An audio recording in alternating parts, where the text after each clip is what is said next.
Hi అండి అందరికీ. అందరూ ఎలా ఉన్నారు? మేమైతే చాలా చాలా బాగున్నాము. మా గార్డెన్‌లో అయితే కొంచెం ముల్లంగి చెట్లయితే పెట్టామండి. వాటికైతే ఇవైతే కాసాయండి ముల్లంగికి. ముల్లంగి సాంబార్‌లో వేసుకుంటారు కదండీ అవి. ఇదైతే ఇంకా పాలకూర అండి చూడండి. ఇంకా ఇవైతే ఆలుగడ్డ చెట్లండి. ఫస్ట్ టైం అయితే పెట్టాము.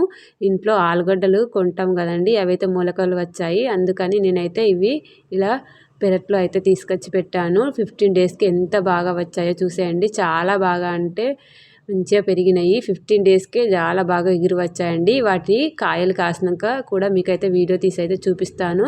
ముల్లంగి చెట్లు అన్నాను కదా, ఇవే అండి ముల్లంగి చెట్లు. చూడండి పైన పూత అయితే వచ్చింది. నేను ఇంతకుముందు చూపించాను కదండి, అవే అండి ముల్లంగి.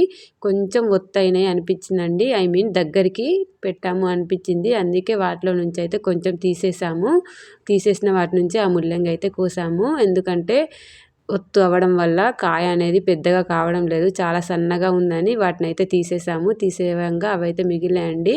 అంతే అండి. That's for mini vlog. నచ్చితే లైక్ చేసి సబ్స్క్రైబ్ చేయండి ప్లీజ్.